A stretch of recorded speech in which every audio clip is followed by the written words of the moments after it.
Sejak 17 Agustus 1945, Irian Barat merupakan bagian dari Indonesia.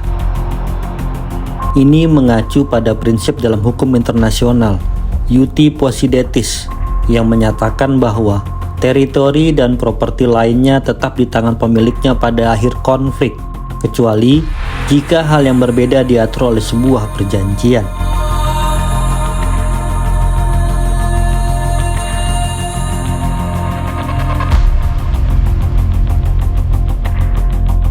Faktanya, sejak awal, Belanda memang ingin memisahkan Irian Barat dari Indonesia.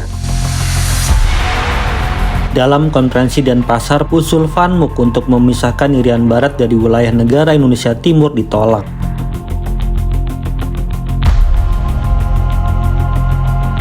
Barulah setelah Van Mook menjelaskan bahwa pemerintah Belanda tidak bermaksud memisahkan Irian Barat dari wilayah NIT dan Republik Indonesia Serikat yang merdeka dan berdaulat, peraturan ketatanegaraan NIT dapat diterima peserta.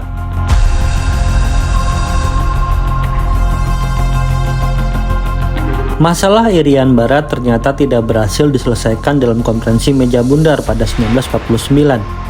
Disepakati, Irian Barat masih tetap dipertahankan Belanda dan baru akan dibicarakan lagi paling lambat 1 tahun setelah KMB. Maka diselenggarakanlah konvensi tingkat menteri 1 dan 2 pada 1950 dan lagi-lagi gagal. Kabinet RIS yang dipimpin Hatta bubar pada 15 Agustus 1950. Namun, diplomasi perihal Irian Barat tidak berhenti. Perdana Menteri Natsir menjadikan 1 dari 8 target kabinetnya untuk membebaskan Irian Barat. Natsir kemudian membentuk panitia teknis yang diketuai Dr. Suparmo.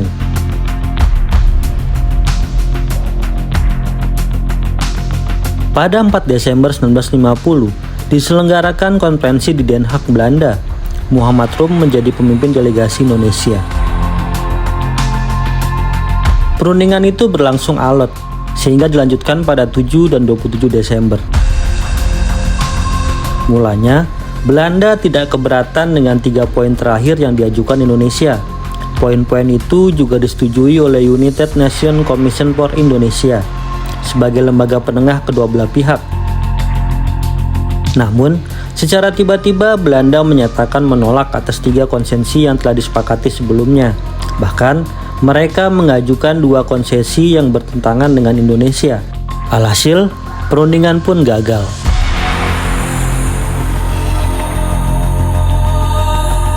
Kegagalan tersebut membawa Indonesia berusaha menyelesaikan masalah Irian Barat melalui sidang umum PBB sejak 1954.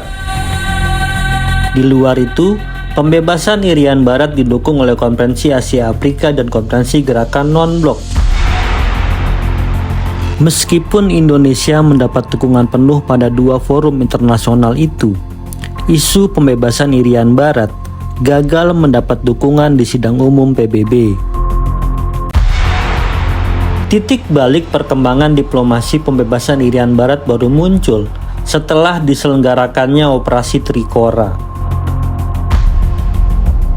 Dunia internasional, terutama Amerika Serikat, mengendus keseriusan Indonesia untuk berperang dengan Belanda demi membebaskan Irian Barat. Apalagi, demi tujuan ini, Indonesia merapat ke Uni Soviet yang menjadi rival Amerika Serikat pada era Perang Dingin.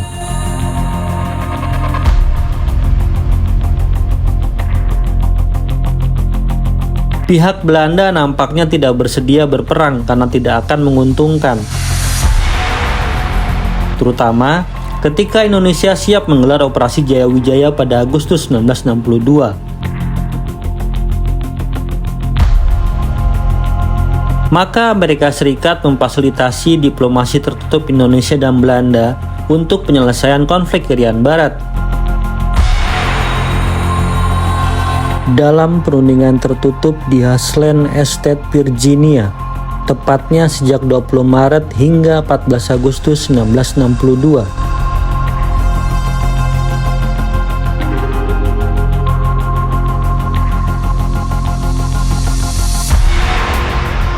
Perundingan tahap pertama hanya berlangsung 2 hari, antara 20 hingga 22 Maret 1962, kemudian macet. Dalam situasi deadlock itu, muncullah rencana bunker yang diusulkan Edward Bunker, diplomat Amerika Serikat. Indonesia setuju, namun Belanda terus-menerus mengulur waktu karena rencana bunker memuat poin penentuan pendapat rakyat dilaksanakan setelah penyerahan Irian Barat kepada Indonesia. Setelah mendapat tekanan hebat dari Amerika Serikat dan Belanda paham bahwa rencana Operasi Jayawijaya juga telah rampung dan akan dilancarkan pada 12 Agustus 1962, Belanda bersedia kembali maju ke meja perundingan. Namun, perundingan itu deadlock lagi pada kompromi mengenai batas waktu penyerahan kepada pemerintahan sementara PBB dan penentuan pendapat rakyat. Dalam situasi ini, Presiden Amerika Serikat John F. Kennedy campur tangan. Akhirnya, dicapai kompromi. Penyerahan kepada Indonesia jatuh pada 1 Mei 1963 sesuai keinginan Belanda. Sedangkan penentuan nasib rakyat dilaksanakan oleh Indonesia dengan cara sendiri sesuai dengan usul Indonesia.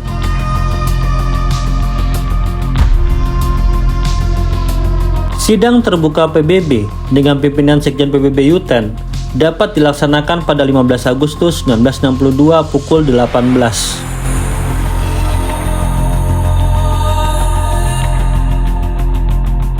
Indonesia dan Belanda kemudian menandatangani Perjanjian New York yang mengumumkan secara resmi pengembalian Irian Barat melalui Otoritas Eksekutif Sementara Perserikatan Bangsa-Bangsa (UNTEA).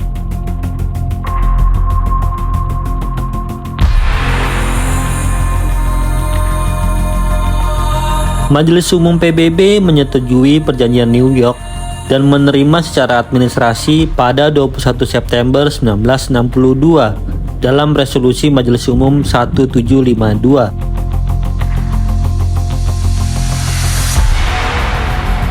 Pasukan penjaga perdamaian PBB dari berbagai bangsa mulai tiba di Irian Barat. Pasukan ini dipimpin oleh Brigjen Saiduddin Khan dari Pakistan. Pakistan sendiri mengirim sekitar 1.000 personil militer. Misi ini awalnya dipimpin oleh pejabat administrator Jose Roll Bennett dari Guatemala per 1 Oktober 1962 hingga 15 November dan kemudian oleh Jalal Abdu dari Irak yang menjabat sebagai administrator sejak 15 November 1962 hingga 1 Mei 1963. Sesuai dengan Perjanjian New York, UNTEA dapat membuat undang-undang, menunjuk pejabat pemerintahan, dan menjamin hukum dan ketertiban. Karena itu, selain pemerintahan sipil, UNTEA juga mempunyai peran penjaga perdamaian melalui pengamat militer. Selama 7 bulan masa transisi, pegawai negeri dan pejabat Belanda perlahan-lahan dipanggil kembali ke Belanda dan digantikan oleh pejabat lokal dan Indonesia. Ini adalah Pieter Johannes Platel, Gubernur Irian Barat versi Belanda, didampingi pejabat administrator UNTEA Jose Roy Bennett dan Panglima Pasukan Keamanan PBB Brigjen Saiduddin Khan dari Pakistan.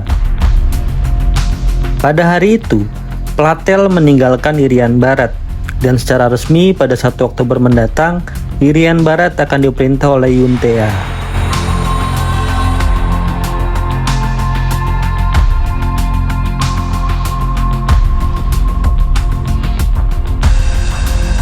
Sejak itu pula, bendera PBB dan bendera Belanda dikibarkan di Irian Barat